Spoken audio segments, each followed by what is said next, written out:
Entonces, la primera pregunta fue de María a través del Facebook, que nos preguntó cuáles serían las recomendaciones para vacunar al gato, o sea, la inmunización en el felino. Entonces, el objetivo principal de las vacunas es poder realizar lo que se llama como inmunización activa, o sea, las defensas que el animal va a tener para enfrentar ciertos microorganismos que no sean a través de la inmunidad materna, o sea, la inmunidad pasiva que pasa desde la madre a través de la lactancia, cuando el animal está amamantando, que tendría que ser más o menos entre las primeras 16 a 24 horas de nacido. Ahí es cuando el animal va a absorber todo lo que es la inmunidad pasiva de la madre, conocido como calostro. Entonces, si en las primeras 24 horas de vida del animal no llega a tener ese tipo de comportamiento, o sea, amamantar la leche que la madre le propicia mediante las mamas, entonces ahí el animal puede llegar a tener problemas porque no va a tener la inmunidad pasiva hasta poder llegar a realizar la vacunación, que ahora vamos a ver cuánto más o menos tiene que ser. Entonces es un animal que está predispuesto a tener más enfermedades o está más susceptible y más en riesgo a si presenta algún tipo de virus o bacteria en el ambiente. Y aún así, si son animales, por ejemplo, de refugio o que están hacinados con otros animales que pueden llegar a contagiar enfermedades, son animales muy en riesgo de desarrollar o de poder tener enfermedades, ¿está? Entonces, las vacunas que nosotros tenemos para dar al animal, hay unas que son trivalentes, hay unas que son cuadrivalentes, hay quíntuplas, va a depender de la marca, va a depender del laboratorio, pero en general las vacunas básicas que se recomienda para animal es primero para el herpes virus, que es una de las que afecta a la parte respiratoria del felino, la gripe felina. Después, para aquella que es causada por el virus de la parvovirosis, cual se conoce con el nombre de la enfermedad de parvovirus felina. Y después también lo que es para el calicivirus, que es una enfermedad también que afecta la parte respiratoria, que causa rinotraqueitis felina. Por otro lado, también dentro de las vacunas básicas y recomendadas está la vacuna de la rabia. La rabia es una enfermedad zoonótica que puede transmitirse de los animales hacia el humano. Entonces también es recomendado que la vacuna y el plan de vacuna la incluya. Y después en los menores de un año la vacuna para la leucemia felina, o sea, la vacuna para VILEF. Después también hay vacunas opcionales que están incluidas en muchos planos dependiendo de la vacuna y del laboratorio, que ya las incluyen, como es la clamidia y la bordetela, que son dos bacterias que tienen afección respiratoria, y también la vacunación para mayores de un año contra el FELVI también, ¿tá? Entonces, ¿cuándo comenzamos nosotros la vacunación? Por un lado, sabemos que si nosotros comenzamos de forma temprana la vacunación en los gatos, puede interferir con la inmunidad materna. Entonces, si nosotros vamos a hacer la inmunización activa con vacunas de forma precoz, puede llegar a interferir y el efecto estar reducido o hasta no tener efecto, porque la inmunidad materna, o sea, los anticuerpos maternos que están en el organismo del gatito pueden llegar a anular o interferir, ¿tá? Entonces, en general, la vacunación se recomienda que en animales que no tienen susceptibilidad o riesgos de desarrollar enfermedades, puede ser, por ejemplo, como dije anteriormente, lugares hacinados, en aquellos que pueden tener, por ejemplo, muchos animales como refugios, criadores. Entonces ahí, en general, lo que se recomienda es comenzar la vacunación a los 45 días más o menos. Pero en caso de que aquellos que puedan aplazar un poco más, por ejemplo, en hogares de interior, en hogares con ambiente conocido que no hay riesgo de animales que puedan contagiar enfermedades, a partir de los 2 o los 3 meses de edad, ¿tá? Ahí cuando comienza, se van a hacer una dosis a los 2 o 3 meses de edad y después, entre las 3 y las 4 semanas, un refuerzo. Entonces, vamos a hacer 2 vacunas con un intervalo de 3 a 4 semanas y después vamos a hacer una revacunación todos los años. Ahí voy a hacer un paréntesis porque hoy en día está ya en estudio que hay algunas susceptibilidades y hay 1/3 de los gatos que entre los 4 y los 6 meses pueden fallar o pueden tener interacciones en la vacunación. Entonces se está empezando a tener en cuenta y comprobar que la revacunación en los felinos va a tener que comenzar a hacer a partir de los 6 meses de edad. Entonces, por un lado vamos a pasar a un resumen de lo que fue la pregunta para no extenderse. El gatito, más o menos hasta las 13, las 4 semanas de edad, va a tener lo que es la inmunidad materna. Entonces esa inmunidad materna, o sea, la inmunidad pasiva, la adquieren amamantando de la propia madre. Las primeras 24 horas son vitales porque ahí es cuando el animal va a ingerir el calostro, que es aquella leche propiamente dicha materna que le va a pasar todos los anticuerpos que el animal va a poder tener para defenderse ante microorganismos que pueden invadir el organismo del animal. Entonces, en aquellos que la inmunidad es el ambiente es muy riesgoso o propicio a tener problemas, por ejemplo, como dije anteriormente, lugares hacinados con muchos gatos, aquellos criadores, refugios, en esos animales se recomienda que a los 45 días se comience el plan de vacunación. Pero en aquellos que, por ejemplo, no hay tanto riesgo, no están hacinados, no hay muchos animales, no tiene contacto con, por ejemplo, felinos desconocidos de procedencia incierta, ahí lo que se recomienda es comenzar la vacunación entre los 2 y los 3 o hasta los 4 meses de edad. ¿Por qué es eso? Tiene una justificación. Porque hay menos probabilidades de que la inmunidad activa, o sea, con la vacuna, interfiera con la inmunidad pasiva, o sea, de la madre. Porque se dice que en general comienza a caer la inmunidad de la madre a las 3 a las 4 semanas de nacido. Pero eso se puede extender un poco más. Entonces, si nosotros ese periodo de ventana entre la inmunidad materna pasiva y la inmunidad activa la extendemos un poco más, vamos a con eso disminuir los riesgos de que se inactive la vacuna por la inmunidad materna. Pero ese riesgo no es recomendado tomarlo en aquellos que son susceptibles, como dije ya algunas veces. Muchos animales de procedencia incierta, refugios, etc.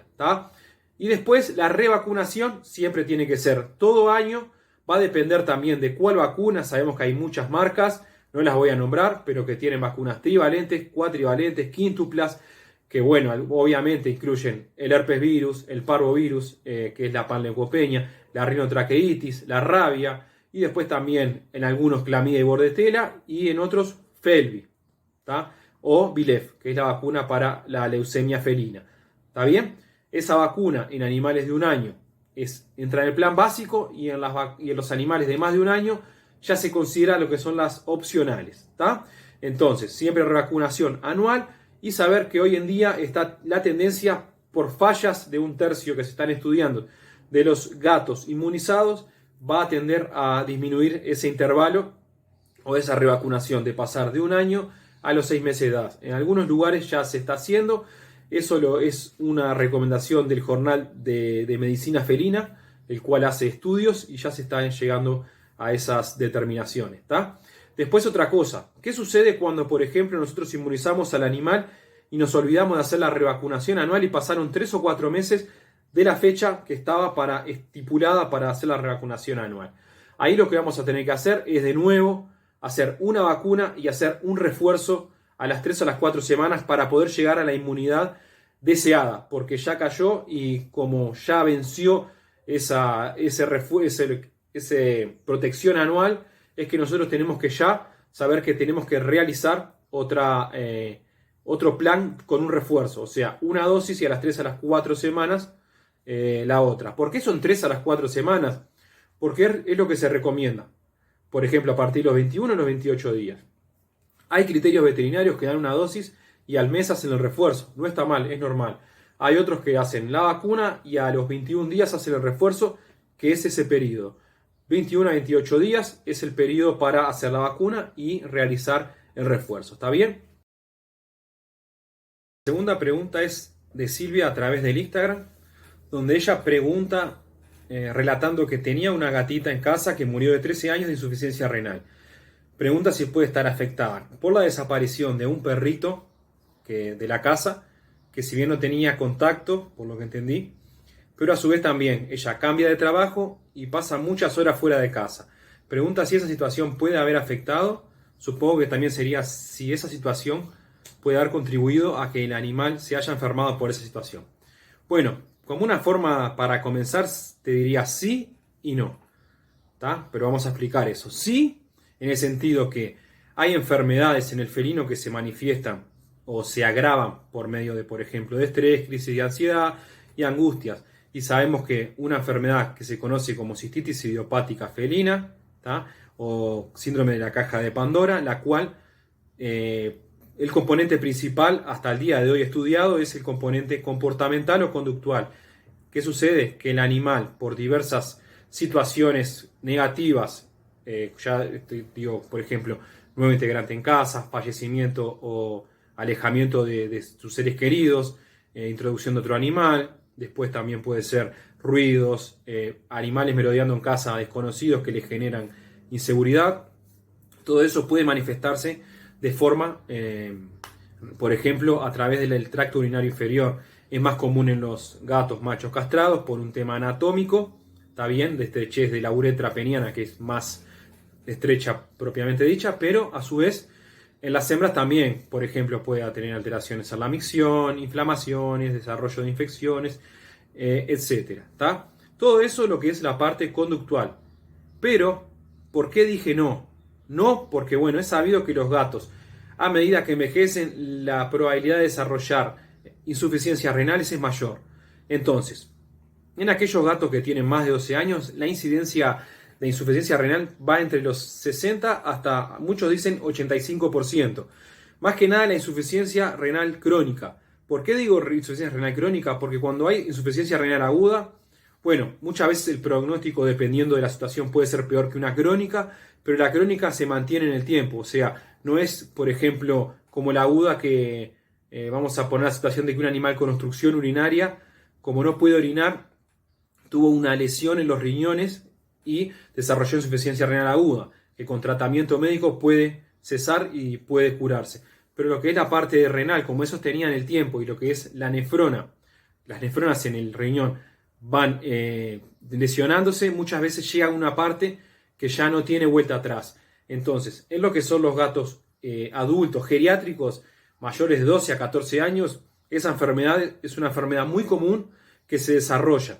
Entonces, por eso digo no, porque probablemente el animal iba o va o desarrolló esa enfermedad propio de la especie y propio, bueno, del animal en sí, que desarrolló una enfermedad por desgaste metabólico y funcional. Pero a su vez hay factores que pueden, por decirlo de una forma, empeorar o hacer que esa enfermedad sea más rápida como se desencadena. Eso no significa que ese fue el caso, simplemente que puede haber contribuido a empeorar el problema médico de la parte renal. ¿Está bien? Entonces, por un lado, puede haber acelerado el proceso determinados factores conductuales o psicológicos que afectaron al animal, como puede ser, por ejemplo, la desaparición de un miembro de la casa y también los cambios de la rutina y de los horarios del animal. Sabemos que cuando los tutores, por ejemplo, viajan, cuando cambian de trabajo, cuando empiezan a variar sus rutinas por salir más, o etcétera, puede afectar de forma negativa o en aquellos que no son tan tendientes a lo que son problemas conductuales por el apego que tienen con su familia o con sus tutores, no afectarlos de esa forma. Entonces, es incierto, pero saber que puede haber afectado, sí.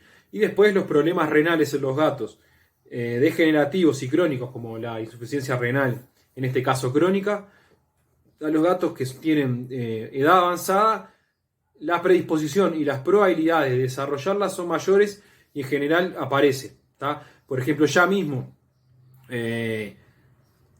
ayer tuve un gato, que el gato comenzó con vómito, tenía diarrea de color oscura, estaba tomando mucha agua, estaba más flaca, de 18 años. Entonces, lo primero que se sospecha, obviamente, es de algún problema orgánico, puede ser del hígado, también de la parte renal. Y bueno, dentro de los valores que nosotros tenemos como para acercarnos o tener un pronóstico de cómo es la funcionalidad renal, está lo que es la parte de urea y creatinina. ¿Tá? La creatinina está aumentada, casi el doble de lo que es el valor normal. Y bueno, entonces comenzamos con tratamiento para ver si con fluidoterapia, internación y de diversas medicaciones podemos reducir ese valor al mínimo que se pueda para que el animal también reduzca los síntomas, los malestares y pueda mejorar. Pero bueno, espero con eso haber también respondido la pregunta de cuáles pueden haber sido las causas y los por qué de esa insuficiencia y esa enfermedad que lamentablemente llevó al deceso del animal. Bueno, y la pregunta número 3 fue hecha por Aris, que preguntó por qué ciertos sonidos y movimientos en el animal producen que tenga arcadas, que tenga náuseas y vómitos en los gatos. Ella manifestó que su gata tiene 2 años y desde los 7 meses presenta náuseas ante algunos tipos de juguetes, como puede ser pelotas, que traen cascabeles y algunos ciertos sonidos, como también la cinta adhesiva, por lo que entendí. El veterinario le hizo una cantidad de análisis y estaba todo bien, que le habla de energía y de alimento. Bueno, gracias a ti también por responder, ya que vi que pusiste que muchas gracias por el espacio. Y entonces entrando en sí la pregunta, bueno, muy bien el veterinario. Siempre lo que yo haría es descartar o por lo menos evaluar las posibilidades de que el animal esté presentando un tipo de gastroenteritis, por ejemplo, que más en los de pelo largo, pero también los de pelo corto, bola de pelo, algo que haya comido y le haya caído mal, algún trastorno comportamental. Preguntar obviamente a la anamnesis cómo es la relación, si tiene otros felinos, cómo es la relación, si cambió algo, si hubo mudanza de ambiente, ruidos de afuera. Después también gatos, como fue dicho también, merodeando, que le puedan causarle inseguridades y miedos. Después, si hubo cambios de lo que es la parte de la casa, de los muebles, de los lugares donde tiene sitios de resguardo, etcétera. Todo eso como para tener una percepción de que no haya nada que esté afectando al animal, tanto comportamental como físico, porque son de las probabilidades mayores. Más que nada la parte de indigestiones, puede ser cambio de raciones, pueden ser, por ejemplo, algún alimento en mal estado. La ración húmeda no puede estar más de un día. A veces si el animal la come puede estar ya en periodo de descomposición y afectarle. Si bien el gato es un animal que mediante los aromas y es un animal muy higiénico y muy quisquilloso con el alimento, muchas veces con hambre o por X motivo puede comer alimentos en mal estado, haber dejado algún, por ejemplo, medicamento sin darnos cuenta, o algún producto de limpieza. ¿Tá? Bueno, entonces, haciendo los exámenes, la evaluación física, y bueno, exámenes colaterales, como por ejemplo ecografía, rayos X, si lo amerita, examen de sangre, bioquímico, para ver funcionalidad de los riñones, del hígado, etc. Si lo que se hizo se determinó por parte del criterio médico, del veterinario, tratante, que está todo bien, y bueno, y la parte comportamental no aparenta tener ningún tipo de problema, entonces, más que nada puede ser algo conductual por diversas situaciones. ¿Tá? Yo ya he atendido animales los cuales asocian ruidos y asocian elementos con ¿cómo decirlo? Con problemas que le causan ese tipo de acciones. Por ejemplo, como fue dicho, la cinta adhesiva. Hay muchas cintas adhesivas que tienen un olor bastante particular, el olor a goma, el olor a lo que es ese material. Entonces, ¿qué sucede? Muchas veces los gatos sabemos que el olfato es muy desarrollado, sabemos que son muy selectivos con los aromas, entonces es más que nada lo que es una asociación a diversas situaciones, elementos y olores que lo asocia a nivel del sistema nervioso central, que le provocan físicamente esa reacción. Entonces, por ejemplo, animales que ya tuvieron contacto con la cinta adhesiva por X motivo y le causó un rechazo tremendo, sucede que cuando el animal ve ese objeto va a asociar con ese tipo de olor a nivel del sistema nervioso, ya lo tiene en su memoria, para decirlo de alguna forma, entonces puede llevar a que desarrolle ese tipo de conductas. Por ejemplo, lo que es una situación, a modo de ejemplo, valga la redundancia, de una situación que me sucede a mí en la clínica diaria. Por ejemplo, cuando yo voy a atender animales que tienen miasis o bichera, que son los gusanos, las larvas que transmite la mosca. Por ejemplo, cuando los animales tienen heridas, le depositan las larvas y después van creciendo, y si no se eliminan, pueden agarrar un tamaño grande. Ese tipo de situaciones o heridas contaminadas con con miasis o con larvas tienen un olor muy particular, muy fuerte, y es un olor bastante desagradable en general para todo ser humano. Entonces, a mí me sucede que muchas veces cuando voy a atender y ya siento el olor, obviamente ya sé que es la bichera, lo asocio y me da una sensación fea. No me da arcadas ni náuseas, pero sí me da una sensación fea. Y eso sucede, por ejemplo, cuando también tengo estímulo visual. Por ejemplo, llega un animal que no detecto el olor, pero ya veo que tiene los gusanos o las larvas en una parte del cuerpo, ya me da esa sensación. Ya porque lo asocio. ¿Tá? Nuestra memoria está asociada a lo que es la parte visual, de aroma. Entonces, muchas veces ya con la visión de determinados objetos, ya nosotros podemos, tanto los humanos como los perros o los gatos, pueden llevar a tener ese tipo de conductas fisiológicas. ¿Tá? Entonces, lo ideal en esos casos sería, para mí, bueno, detectar qué es lo que el animal le causa ese tipo de reacciones corporales e intentar eliminarlo. Si es el cascabel, bueno, no darle objeto con cascabel. Y si el animal tenía objeto con cascabel de determinada forma y vemos que nosotros le sacamos el cascabel y sigue teniendo ese tipo de reacciones, yo intentaría esos objetos eliminarlos por completo y brindarle otros, ¿tá? Con otro tipo de forma para que no lo asocie. Después también lo que se puede hacer, hay un tipo de hierba, la hierba gatera, que es tipo como si fuese una hierba propiamente dicho, que se pone alrededor de los objetos que el animal, muchos se desesperan por ese olor. Dicen que es la droga del gato. No vamos a asociarlo como algo malo, porque al animal le encanta. Entonces, si nosotros tenemos que el animal tiene mucha asociación con arcadas y náuseas con, por ejemplo, juguetes, varas, porque ya asoció que la hora de juego, la hora de jugar con determinados elementos le causa eso, podemos probar con dejárselos a disposición, no las varas, porque las varas mejor siempre tenerlas guardadas y jugar cuando vamos a dedicarle el tiempo recreativo y la interacción humano-gato. Pero sí, por ejemplo, algunos juguetes, dejárselo a disposición y ponerle alrededor hierba gatera, para que el animal reasocie que esos juguetes tienen la hierba gatera y le gusta. ¿Tá? Obviamente, si ya tiene ese tipo de reacciones con el cascabel, pues a veces son difíciles de tirar. Pero bueno, jugar con otros juguetes, poner hierba gatera, ¿tá? Eliminarle la cinta para que no tenga más ese tipo de olores que le causan problemas.